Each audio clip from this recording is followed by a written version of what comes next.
बच्चों को मैं अगर वो टाइम नहीं दूंगा, वो निकल गया है मेरा 7-8 साल या 10 साल, अब मैं बाद में कुछ भी करता रहूं, बाद में तो मुझे खाली रहना है। बच्चे 8-10 साल बाद कौन पेरेंट्स को पूछ रहे हैं, वो अपनी लाइफ में बिजी है। तो मुझे लगता है कि इस चीज को हमेशा ध्यान रखिए कि आपका वर्क लाइफ बैलेंस बहुत इंपॉर्टेंट है। आपकी पर्सनल लाइफ अच्छी रहेगी तो ऑटोमेटिकली प्रोफेशनल लाइफ अच्छी रहेगी, नहीं तो अगर आपकी पर्सनल लाइफ अच्छी नहीं है तो वो प्रोफेशनल लाइफ को भी हैम्पर करती है किसी न किसी तरीके। Thank you so much, sir. May I request Riddhi Sharma of class 8? You can please ask a question.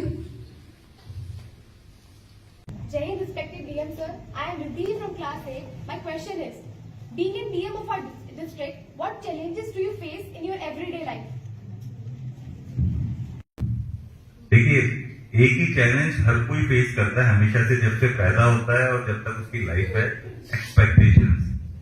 और जो लोग की आज जब हुआ है तो आपकी पेरेंट्स की आपके एक्सपेक्टेशंस हैं, आप थोड़े बड़े होंगे तो आपके टीचर्स की या सबकी हो सकती है, उसके बाद होंगे तो आपकी फैमिली की होगी, तो इट नेवर एंड्स। डीएम वाले में क्या है, वो एक्सपेक्टेशंस और बढ़ जाती हैं और जुड़ जाती हैं। तो सिर्फ वही चैलेंज है आज के टाइम पे। पब्लिक आप एक टाइम भी देखेंगे कि पहले बहुत सारी चीजें चल जाती थी। पहले डीएम साहब बड़े ऐसे हैं कि डीएम साहब दिख जाते थे तो बड़ी बात हो जाती थी, राजशाही टाइप के रहते थे, सब कुछ बढ़िया है।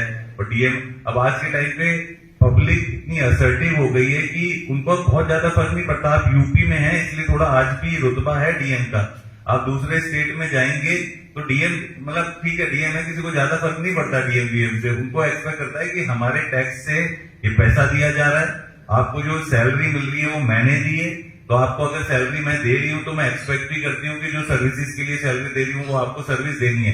पहले क्या होता था, डीएम साहब कुछ करते थे तो अरे एहसान कर दिया डीएम साहब ने ये काम करवा दिया, पर अब लोग क्या बोलते हैं, क्या आपकी तो ड्यूटी है ये काम करवाना, आपको तो करना ही चाहिए काम। तो जो प्रेशर है वो बहुत धीरे धीरे, और जो अच्छी भी चीज है, क्योंकि प्रेशर ही एक आदमी को पॉजिटिव मोटिवेट करने के लिए वो होता है। कोई शिकायत कर रहा है, कोई कंप्लेन कर रहा है, कोई आके आपको बोलता है तो आप थोड़े से एक्टिवेटेड भी रहते हो।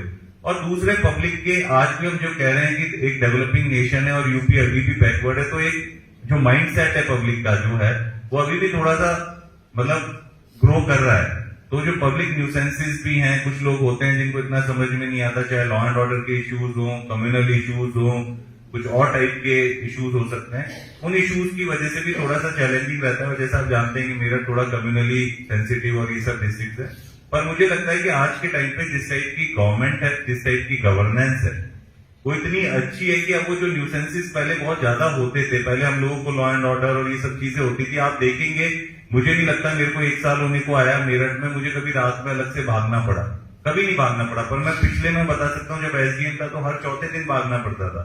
तो शायद वो गवर्नेंस में भी चेंज आया है, वो एक परसेप्शन में भी चेंज आया है। अब गवर्नमेंट छोटे मोटे इश्यूज को ना देखते हुए बड़े लार्जर इश्यूज को देखती है। जैसे आप अभी देख रहे हैं ग्लोबल इन्वेस्टर समिट हुआ, ये सब चीजें हुई कि चीजों को एक बड़े लेवल पे कैसे लाया जाए। और यूपी जिसका नाम यूपी बिहार जैसे हमेशा एक पुराने या खराब, आज आप देखेंगे सब सारे पैरामीटर्स में सबसे ज्यादा अग्रणी या आगे यूपी को माना जा रहा है और यूपी की जो वर्क फोर्स है उसको माना जा रहा है। तो मुझे लगता है कि चैलेंजेस यही रूटीन के चैलेंजेस है, इट्स नॉट एन इशू। आज के टाइम पे बहुत बड़ा इशू नहीं है एज अ डीएम को, बस लोगों की एक्सपेक्टेशंस हैं। और वही है कि जो डीएम को वो एक्सपेक्टेशंस के दबाव में रहेगा तो उसको बहुत बड़े चैलेंज लगेंगे। जिसको नहीं फर्क पड़ रहा उसको नहीं फर्क पड़ रहा, वो आराम से, कोई ज्यादा इशू नहीं है। तो expectations are the major challenges इस time. Thank you, sir. I may request Himanshi of class 8 ask a question to sir. Jai Hind, respected DM sir. My name is Himanshi from class 8. My question is, how do we cope with stress and demotivation? होना ही नहीं चाहिए पहली बात तो। देखिए होता क्या है, अब मैं अपनी फैमिली में बताता हूँ। जैसे मैं जो स्ट्रेस और डिमोटिवेट नहीं होता और बहुत ज्यादा इमोशंस नहीं दिखाता, उसको लोग क्या कहते हैं कि यार तू तो इमोशनलेस है, तुझे फर्क ही नहीं पड़ता। मैं हमेशा कहता हूँ कि फर्क पड़ता है, लोगों को नहीं दिखता इसका मतलब ये थोड़ी ना फर्क नहीं पड़ता। तो मेरा ये कहना है कि हमेशा खुश रहो और चीजें, मैंने वही बोला ना, अपने आप को इन्वॉल्व रखो। आप जितना अपने आप को इन्वॉल्व, अभी आप यहाँ बैठे हो, कोई स्ट्रेस हो रहा है? नहीं हो रहा, क्योंकि कहीं ना कहीं बिजी हो ना, कहीं खेल रहे हो, कहीं बिजी हो, कहीं मूवी देख रहे हो, कुछ पढ़ रहे हो। स्ट्रेस और डिमोटिवेशन वहां होता है जहां आप बैठने लगते हो, सोचने लगते हो, दिमाग चलने लगता है, वो कहीं वॉन्डर करने लगता है। अपने आप को बिजी रखो, कोई फर्क नहीं पड़ता।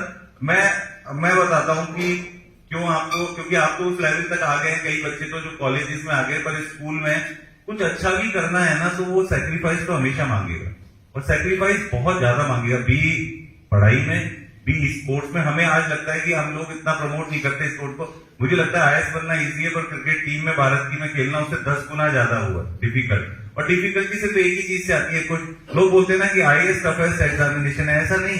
टफ क्या, टफ एग्जाम कुछ नहीं होता है, एग्जाम टफ नहीं होता, जितने लोग उसको देते हैं और उसमें कितने लोगों की सिलेक्शन होने की वो है, वो एग्जाम ऑटोमेटिकली टफ हो जाता है, या वो प्रोसेस ऑटोमेटिक। अगर यूपीएससी सबसे ज्यादा लोग देते हैं और सिलेक्शन जितने से, इसलिए सबसे टफेस्ट एग्जामिनेशन माना जाता है। मेरे से अगर आज के टाइम पे पूछेंगे तो मैं ये बोलूंगा कि हर कोई आईएएस का एग्जाम क्लियर कर सकता है, पर हर कोई आईआईटी का एग्जाम नहीं क्लियर कर सकता, क्योंकि अंतर है। आईआईटी में एक बेसिक एप्टीट्यूड मांगा जाता है, कईयों में नहीं है। किसी को मैथ समझ में नहीं आती तो नहीं आती, और उसे नहीं आती तो वो नहीं निकाल पाएगा आईआईटी, मैं बता रहा हूं। पर आईएएस का एग्जामिनेशन सिर्फ हार्डवर्क मांगता है और थोड़ी सी इंटेलिजेंस मांगता है, थोड़ी सी, मतलब जिसे कहते हैं ना, जब हम तैयारी करने गए आईएएस की तो एक टीचर थे, उन्होंने बोला यार देखो आपको गधा बनना है, बस थोड़ा सा इंटेलिजेंट गधा बनना है, आपका सिलेक्शन हो जाएगा। तो घोड़ा नहीं बनना, घोड़े बहुत तेज भागते हैं और बहुत जल्दी हाफ जाते हैं, गधे चलते रहेंगे। तो ये एक प्रोसेस है जो 1 साल का है। जब मैं आईआईटी की प्रिपरेशन करता था, मैं आपको बताता हूँ 2 साल का क्या शेड्यूल था। 2 साल का ये शेड्यूल था कि मैं 4 बजे मॉर्निंग में उठता था, अपना होमवर्क करता था, जो भी करता था, जो हमें कोचिंग में मिलता था। मैं 7 बजे स्कूल निकल जाता था, 1:30 बजे मेरा स्कूल खत्म होता था, 1:30 बजे से 2:30 दूर थी कोचिंग में, 2:30 बजे वहां पहुंचता था, 3 बजे से वो मेरी कोचिंग स्टार्ट होती थी, 8:30 बजे तक वो कोचिंग चलती थी। मैं वापस से 9:30 बजे घर पहुंचता था, डिनर करता था, सो जाता था। ये 2 साल यही जिया है, ऐसा नहीं दुखी थे हम, यही जिया है। शादी नहीं गए, रिश्तेदारों की शादी नहीं गए, किसी की शादी में नहीं गए। खेलना तो हमें याद नहीं है कि हम क्या खेलते थे क्या नहीं, पर वो शायद 2 साल का हार्डवर्क आज पे किया है, क्योंकि हम ऐसे, फिर हमने 4 साल मस्ती तो की है कॉलेज में जाके, कुछ नहीं की।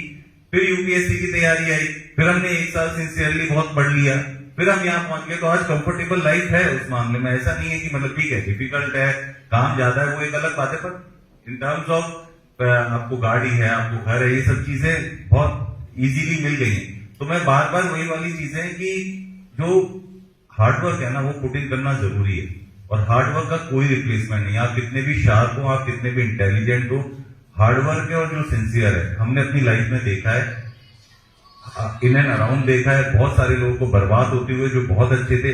एक बंदा जो सिर्फ सिंसियर था, जो डिसिप्लिन था, टाइमली आता था, टाइमली जाता था, टाइमली क्लास अटेंड करता था, वो अपनी लाइफ के साथ हमेशा कुछ ना कुछ अच्छा कर